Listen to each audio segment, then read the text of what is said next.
السلام علیکم ورحمۃ اللہ وبرکاتہ۔ الحمد للہ وحدہ والصلاة والسلام علی من لا نبی بعدہ، اما بعد۔ اعوذ باللہ من الشیطان الرجیم، بسم اللہ الرحمن الرحیم۔ فصل لربک وانحر۔ آج کا عنوان اور موضوع ہے قربانی کی شرعی حیثیت۔ اس پروگرام میں موجود دور اور نزدیک کے ہمارے تمام قابل احترام علماء کرام، طلباء عظام، خواتین ملت، بزرگوں، نوجوانوں اور عزیز بچوں، اللہ تعالیٰ اپنی رحمت سے ہم سب کی حفاظت فرمائے اور ہم سب کو ان سارے اعمال کرنے کی توفیق عطا فرمائے جس سے وہ راضی اور خوش ہوتا ہے، اور ان سارے عملوں سے اللہ تعالیٰ ہم سب کو مامون اور محفوظ رکھے جس سے اللہ تعالیٰ ناراض ہوتا ہے، ناخوش ہوتا ہے، اور اپنے حفظ و امان میں رکھے۔ حاضرین کرام، ہم یہ بات جانتے ہیں کہ اس وقت ہم لوگ ایک نہایت مبارک اور افضل والے دنوں سے گزر رہے ہیں، جس کو عشرہ ذی الحجہ یا ماہ ذی الحجہ کے ابتدائی 10 دن کے نام سے یاد کیا جاتا ہے، جس کو اللہ کے رسول اکرم صلی اللہ علیہ وسلم نے دنیا کے افضل ترین دنوں میں سے مانا ہے، اور ان دنوں کے اندر کیا گیا عمل اللہ تعالیٰ کے ہاں جتنا محبوب اور پسندیدہ ہے، اتنا کسی اور دن کا عمل اللہ تعالیٰ کے ہاں محبوب اور پسندیدہ نہیں ہے۔ عشرہ ذی الحجہ کے اندر ذی الحجہ کی 10ویں تاریخ کو، جس دن کو یوم النحر قربانی کا دن کہا جاتا ہے، اور جس دن کو حج اکبر کے نام سے اللہ کے رسول اکرم صلی اللہ علیہ وسلم نے یاد کیا ہے، جس دن حج کے بڑے بڑے ارکان ادا کیے جاتے ہیں، میری مراد 10ویں ذی الحجہ، یہ افضل ترین دن ہے، عظیم ترین دن ہے۔ 10ویں ذی الحجہ کو اللہ تعالی کی قربت حاصل کرنے کی نیت سے ایماندار مسلمان مرد اور عورت جانوروں کی قربانی پیش کرتے ہیں، جس کو قربانی کہا جاتا ہے۔ اسلامی شریعت کے اندر اس قربانی کی اہمیت اور اس کا شرعی حکم کیا ہے، ہمیں اور آپ کو معلوم ہے۔ قربانی اس جانور کو کہا جاتا ہے جس کو عربی میں اضحیہ کہتے ہیں، جس جانور کو اللہ تعالی کے نام سے اللہ تعالی کی قربت حاصل کرنے کی نیت سے 10 ذی الحجہ یا 11 ذی الحجہ یا 12 ذی الحجہ یا 13 ذی الحجہ کو ذبح کیا جاتا ہے بسم اللہ اللہ اکبر کہہ کر کے، اسے اضحیہ اور قربانی کہتے ہیں۔ یہ قربانی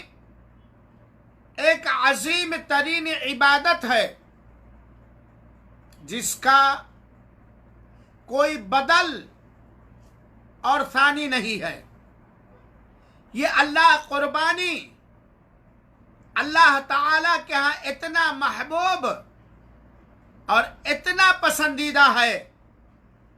کہ اس کے بدلے کوئی دوسرا عمل اللہ کے ہاں محبوب و پسندیدہ نہیں ہے۔ میری مراد کہ اگر کوئی شخص قربانی نہ کر کے، ان جانوروں کی قربانی نہ کر کے جن جانوروں کی قربانی کی اجازت اسلامی شریعت نے دی ہے، ان جانوروں کی قربانی نہ کر کے کوئی اتنا پیسہ صدقہ کر دے، مسجد بنانے میں لگا دے، مدرسہ بنانے میں لگا دے، غریبوں اور یتیموں کی پرورش میں لگا دے، تب بھی اتنا اللہ تعالیٰ کے ہاں اجر اور ثواب قطعا نہیں پا سکتا جتنا قربانی۔ آپ اس سے قربانی کی اہمیت، حیثیت، فضیلت اور اس کے اجر و ثواب کا اندازہ کر سکتے ہیں۔ اسلام میں قربانی شریعت سے ثابت ہے، بلکہ اللہ تعالی نے سورہ کوثر کی آیت نمبر 2 کے اندر بیان فرمایا، وَانْحَرْ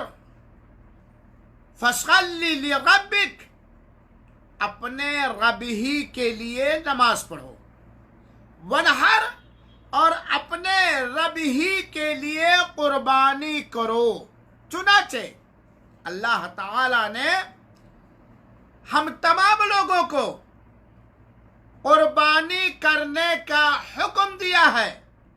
اور قربانی کے اندر اخلاص اپنانے کا حکم دیا ہے، اور قربانی کو صرف اللہ تعالی کی نزدیکی اور قربت حاصل کرنے کے لیے کرنے کا حکم دیا ہے۔ اس آیت کریمہ سے قربانی کرنے کا ثبوت ہی نہیں، بلکہ ہمیں معلوم ہوتا ہے کہ اللہ تعالیٰ نے ہم مسلمانوں کو قرآن کریم کے اندر قربانی کرنے کا حکم دیا ہے۔ قربانی اسلام میں ایک مشروع اور افضل ترین عبادت ہے۔ اس کی دلیل یہ ہے کہ ہمارے پیارے حبیب جناب محمد مصطفیٰ صلی اللہ علیہ وآلہ وسلم ہر سال قربانی کیا کرتے تھے۔ اللہ کے رسول اکرم صلی اللہ علیہ وسلم ہر سال قربانی کیا کرتے تھے۔ چنانچہ ایک روایت ہم سنیں، اور روایت بیان کرنے والے حضرت انس بن مالک رضی اللہ تعالی عنہما ہیں۔ صحیح بخاری اور صحیح مسلم کی روایت ہے۔ اللہ کے رسول اکرم صلی اللہ علیہ وسلم کے بارے میں انہوں نے فرمایا، ضحى النبی صلی اللہ علیہ وآلہ وسلم بکبشین املحین اقرنین ذبحہما بیدہ وسمى وکبر ووضع رجلہ علی صفاحہما۔ یہ اس روایت سے اللہ کے رسول اکرم صلی اللہ علیہ وسلم کے قربانی کرنے کا عملی ثبوت ملتا ہے۔ خود اللہ کے رسول اکرم صلی اللہ علیہ وآلہ وسلم نے اللہ کا تقرب، اللہ کی قربت اور نزدیکی حاصل کرنے کے لیے اللہ تعالی کے حکم کی بجا آوری کرتے ہوئے اللہ کے رسول اکرم صلی اللہ علیہ وسلم نے خود قربانی کی ہے۔ جہاں اس سے یہ بات معلوم ہوتی ہے کہ قربانی ایک شریعت مطہرہ کے اندر ثابت شدہ عبادت ہے، وہیں یہ بھی ہمیں معلوم ہوتا ہے کہ اے نبی کریم صلی اللہ علیہ وآلہ وسلم کے پیارے امتیوں، آپ کے رسول، ہمارے رسول اکرم صلی اللہ علیہ وسلم نے قربانی کی ہے، چنانچہ ہمیں بھی دل کو کشادہ کر کے اللہ تعالی کی قربت حاصل کر ان جانوروں کی قربانی دینی چاہیے. قربانی اسلام میں جائز ہے اور حالات اجازت دے رہے ہیں. حضرت انس بن مالک رضی اللہ تعالی عنہ سے مروی اس روایت کا مختصر تھا خلاصہ اور ترجمہ ہم سنیں. صحابہ رسول کہتے ہیں کہ اللہ تعالی کے رسول اکرم صلی اللہ علیہ وسلم نے قربانی کی 2 خوبصورت چتکبرے مینڈھک کی، اور اللہ کے رسول اکرم صلی اللہ علیہ وسلم نے انہیں اپنے ہاتھوں سے ذبح کیا، نام لیا. یعنی یہ قربانی کس کی طرف سے ہے؟ جیسا کہ روایتوں کے اندر آتا ہے ھذا من محمد و آل محمد و امت محمد، نام لیا، بسم اللہ کہا، وکبر اور اللہ اکبر، سما وکبر، یعنی اللہ کے رسول اکرم صلی اللہ علیہ وسلم نے بسم اللہ، اللہ کا نام لیا، اللہ کا نام لیا، وکبر اور اللہ اکبر کہا، بسم اللہ اللہ اکبر. اور اللہ کے رسول اکرم صلی اللہ علیہ وسلم نے ذبح کرتے وقت اپنے پیر مبارک کو بکرے کے گردن کے اوپر رکھا، یعنی داہنے ہاتھ سے آپ نے ذبح کیا تھا، اس لیے داہنے پیر کو بکرے کے دونوں بکروں کے گردن کے اوپر، گردن سے پہلے جو پیر کا حصہ اس پر رکھا. نبی کریم صلی اللہ علیہ وسلم کے اس عمل سے یہ بات ثابت ہوتی ہے کہ قربانی ایک مشروع ترین اور افضل ترین عبادت ہے. اللہ کے رسول اکرم صلی اللہ علیہ وسلم نے قربانی کرنے پر یا قربانی کی ترغیب دینے پر شوق دلاتے ہوئے اللہ کے رسول اکرم صلی اللہ علیہ وسلم نے زور دیا ہے، تاکید کی ہے کہ ہم میں سے جو بھی مسلمان مرد اور عورت قربانی کرنے کی طاقت رکھتے ہیں، چاہے قربانی کے جانور خریدنے بھر کی قیمت یا اپنے گھروں میں قربانی کے جانور پالے ہوئے ہیں، وہ قربانی کریں، وہ قربانی کریں. چنانچہ ایک روایت آپ سنیے جس سے قربانی کرنے کی اہمیت اور اس کا ایک طرح سے شرعی حکم بھی معلوم ہوتا ہے. حضرت مخنف بن سلیم رضی اللہ تعالیٰ عنہ کہتے ہیں کہ ہم لوگ اللہ تعالیٰ کے پیارے رسول صلی اللہ علیہ وسلم کے ساتھ میدان عرفہ کے اندر کھڑے تھے. گویا یہ حجۃ الوداع کا موقع ہے، جس وقت اللہ کے رسول اکرم صلی اللہ علیہ وسلم میدان عرفہ میں حالت احرام میں حج کے ایام میں تھے. یوم عرفہ کے دن کہتے ہیں ہم لوگ اللہ کے رسول اکرم صلی اللہ علیہ وسلم کے ساتھ میدان عرفہ میں تھے کہ اللہ کے رسول نے کہا، اے لوگو، بلا شبہ ہر گھر والوں کے ذمے ہر سال قربانی ہے. اے لوگو، یقیناً ہر گھر والوں کے ذمے ہر سال قربانی ہے. یہ سنن ابی داود کی روایت ہے اور علامہ البانی رحمت اللہ علیہ نے صحیح سنن ابی داود کی حدیث نمبر 2788 کے اندر اس روایت کو صحیح قرار دیا ہے. اس روایت سے جہاں قربانی کرنے کی تاکید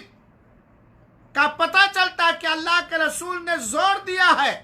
تاکید کی ہے، وہیں پر یہ بات بھی معلوم ہوتی ہے کہ اگر کوئی شخص قربانی کرنے کی طاقت رکھتا ہے تو طاقت رکھنے کے بعد قربانی نہ کرے، گویا وہ ایک طرح سے اپنے آپ کو بہت بڑے اجر و ثواب سے اللہ کے رسول اکرم صلی اللہ علیہ وسلم کی اس معاملے میں اطاعت و فرما برداری سے دور رکھتا ہے. قربانی کرنے کی تاکید اور قربانی کرنے کی ترغیب اور قربانی کرنے پر ابھارتے ہوئے اللہ کے رسول اکرم صلی اللہ علیہ وسلم کی دوسری حدیث جسے حضرت ابو ہریرہ رضی اللہ تعالیٰ عنہ نے بیان کیا ہے اور سنن ابن ماجہ کے حوالے سے میں آپ کے گوشے گزار کر رہا ہوں۔ حدیث کے بیان کرنے والے حضرت ابو ہریرہ رضی اللہ تعالیٰ کہتے ہیں کہ اللہ کے رسول اکرم صلی اللہ علیہ وسلم نے فرمایا، ترجمہ سنیے، جسے قربانی کرنے کی وسعت اور طاقت ہے اور اس وسعت اور قربانی کرنے کی وسعت اور طاقت رکھنے کے باوجود بھی وہ قربانی نہ کرے فلا یقربن مصلانا، تو ہرگز قطعاً وہ ہمارے عیدگاہ کے قریب نہ آئے، یعنی ہمارے ساتھ عید پڑھنے کے لیے نہ آئے۔ ان دونوں روایتوں سے حضرت مخنب بن سلیم کی روایت جسے ابو داود نے اپنی کتاب کے اندر ذکر کیا ہے، حضرت ابو ہریرہ کی روایت جسے ابن ماجہ نے اپنی کتاب کے اندر ذکر کیا ہے اور محدثین نے اسے صحیح مانا ہے، اور قرآن کریم کی آیت کریمہ سورہ کوثر کی آیت نمبر 2 وَنَحَرْ، اور اللہ کے رسول اکرم صلی اللہ علیہ وسلم کا عمل جو صحیح بخاری اور صحیح مسلم کے اندر ہے کہ اللہ کے رسول اکرم صلی اللہ علیہ وسلم نے 2 چتکبرے خوبصورت سینگدار مینڈھے کی قربانی کی۔ ان ساری قربانی کے سلسلے میں ان ساری قولی، فعلی، تقریری حدیثوں کو دیکھنے کے بعد اور قرآن کریم کی آیت کریمہ منحر سورہ کوثر کی آیت نمبر 2 دیکھنے کے بعد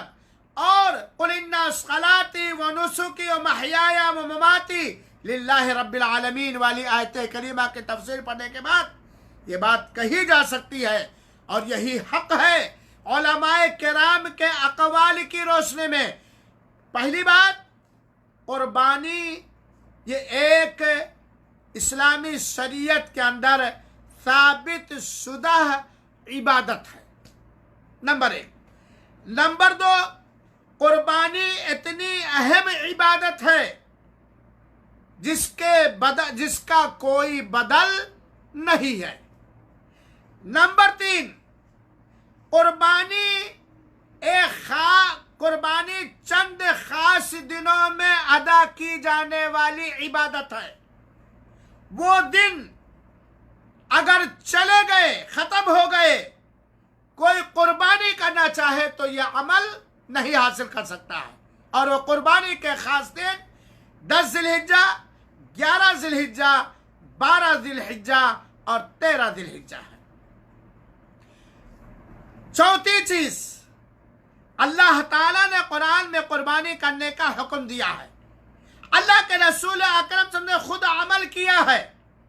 بلکہ اللہ کے رسول نے زور دیتے ہوئے کہا جو قربانی کرنے کی طاقت رکھتا ہے اور اس کے باوجود قربانی نہ کرے وہ ہمارے ساتھ عید پڑھنے کے لیے نہ آئے۔ اور سلف صالحین صحابہ کرام سے یہ پتہ چلتا ہے کہ صحابہ کرام اسلاف صالحین جانوروں کو خوب اچھی طریقے سے، قربانی کے جانوروں کو اچھی طریقے سے پالتے تھے، موٹا کرتے تھے، فربا کرتے تھے اور تندرست کرتے تھے۔ اسی لیے علماء کرام کے اقوال کی روشنی میں اختلافات سے بچتے ہوئے ہمیں یہ بات معلوم ہونی چاہیے کہ قربانی اسلامی شریعت کے اندر ایک سنت مؤکدہ عمل ہے، ایسی نبی کریم صلی اللہ علیہ وسلم کی ایسی سنت ہے جس پر اللہ کے رسول اکرم صلی اللہ علیہ وسلم نے عمل کیا ہے، زور دیا ہے، تاکید کی ہے۔ چنانچہ قربانی کرنے کی طاقت رکھنے کے باوجود قربانی نہ کرنا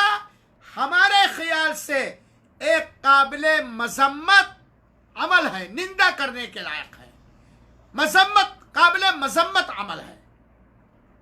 اور یہاں یہ بات بھی جان لینا چاہیے کہ قربانی تو جمہور کی رائے کے مطابق سنت مؤکدہ ہے، لیکن یاد رکھیے گا طاقت رکھنے کے باوجود نہ کرنا یہ بہت ہی برا عمل ہے، اچھا عمل نہیں ہے۔ قربانی کی اہمیت کا اندازہ آپ اس سے بھی لگا سکتے ہیں۔ آپ اٹھائیے مغنی، آپ اٹھائیے بدائع الصنائع اور دیگر کتب فقہ کی کتابیں، امام ابو حنیفہ رحمۃ اللہ علیہ نے قربانی کو واجب مانا ہے۔ امام مالک رحمۃ اللہ علیہ کا بھی ایک قول یہ ہے کہ قربانی واجب ہے۔ امام احمد بن حنبل کے ایک روایت کے مطابق بھی قربانی واجب ہے، لیکن چونکہ بہت سارے صحابہ کرام نہیں کرتے تھے طاقت رکھنے کے باوجود، اسی لیے علماء کرام نے یہ فتویٰ دیا ہے کہ حقیقت یہ ہے، صحیح بات یہ ہے کہ قربانی کرنا سنت مؤکدہ ہے، ایسا عمل ہے جو شریعت سے ثابت ہے، اللہ کے رسول نے خود عمل کیا ہے، عمل کرنے پر ابھارا ہے اور عمل کرنے پر تاکید کی ہے اور زور دیا ہے، اور یہ اس آدمی کے لیے جو قربانی کرنے کی طاقت رکھتا ہے۔ اور اگر کوئی شخص قربانی کرنے کی طاقت رکھتا ہے اس کے باوجود نہیں کرتا تو وہ یاد رکھے کہ وہ اپنے آپ کو بہت بڑے اجر و ثواب سے محروم رکھتا ہے۔ اور اگر کسی شخص کو اللہ تعالیٰ نے معذور کیا ہے، اس کے پاس جانور نہیں ہے، یا جانور خریدنے بھر کا پیسہ نہیں ہے، یا ظالم حکومتوں کا اتنا بڑا ظلم ہے، اللہ انہیں غارت و ہلاک کو برباد کرے کہ پیسہ ہونے کے باوجود، جانور ہونے کے باوجود ظالمانہ قانون لگا کر کے ہم کرنے کی اجازت نہیں دیتے، تو ہم معذور ہوں گے اللہ تعالیٰ کے۔ اور یہی ایک بات اور جان لیجئے، قربانی یہ وہ پسندیدہ عبادت ہے اللہ کے ہاں جس کے کرنے کا حکم دیا ہے۔ قربانی کا مقصد اللہ کی قربت حاصل کرنا اور اللہ کو راضی کرنا ہے۔ اگر آپ کسی ایسی جگہوں پر رہتے ہیں جہاں ان جانوروں میں سے کسی جانور کی قربانی کرنے پر ظالم حکومتوں نے ظالمانہ ججمنٹ دے دیا ہے کہ اس جانور کی قربانی نہیں کر سکتے، اور مسلمانوں اگر ایسے جانوروں کی قربانی کرنے کی وجہ سے چوری چھپ کر مسلمانوں کے جانی اور مالی نقصان ہونے کا خطرہ ہے، ظالم حکومتوں کے ظلم کا خطرہ ہے، مسلمانوں کو بدنام کرنے کا، مسلمانوں کے دینی کاموں پر پابندی لگانے کا خطرہ ہے، یقین ہے، تو ایسے جانوروں کی قربانی کرنا ایسے استھتی میں، ایسے پرستھتی میں، ایسے حالات میں جائز نہیں ہوگا، کیونکہ اسلام امن اور شانتی کا حکم دیتا ہے۔ اسلام کے اندر فتنہ اور فساد نہیں ہے۔ اسلام نے فساد کو ختم کرنے کے لیے سارے انتظامات کیے ہیں۔ جن جانوروں کی قربانی کرنے کی طاقت ہے اور حالات پرشاسن اجازت دے رہے ہیں، اسی جانوروں کی قربانی کرو اور اخلاص نیت کے ساتھ کرو اور قربانی کرو، قربانی کرو۔ قربانی اللہ کو پسند ہے، اور وہ لوگ جو قربانیاں کرنے کی طاقت رکھتے ہیں اللہ کا شکر منائیں، اللہ کا احسان مانیں کہ اللہ تعالیٰ نے اس طرح آپ کو دار بنایا، نادار نہیں بنایا۔ اور اگر آپ قربانی کرنے کی طاقت رکھنے کے باوجود قربانی نہیں کرتے ہیں، یا قربانی کرتے بھی ہیں ریا اور نمود اور شہرت حاصل کرنے کے لیے، یا گوشت خوری کرنے کے لیے، یا سماج کے جاہلانہ فتوے سے، بدنامی سے بچنے کے لیے، تو آپ کا پیسہ بھی گیا اور کوئی اجر و ثواب نہیں ملے گا۔ اخلاص ضروری ہے۔ وہ لوگ جو قربانیاں کرنے کی مالی طاقت رکھتے ہیں، جسمانی طاقت رکھتے ہیں،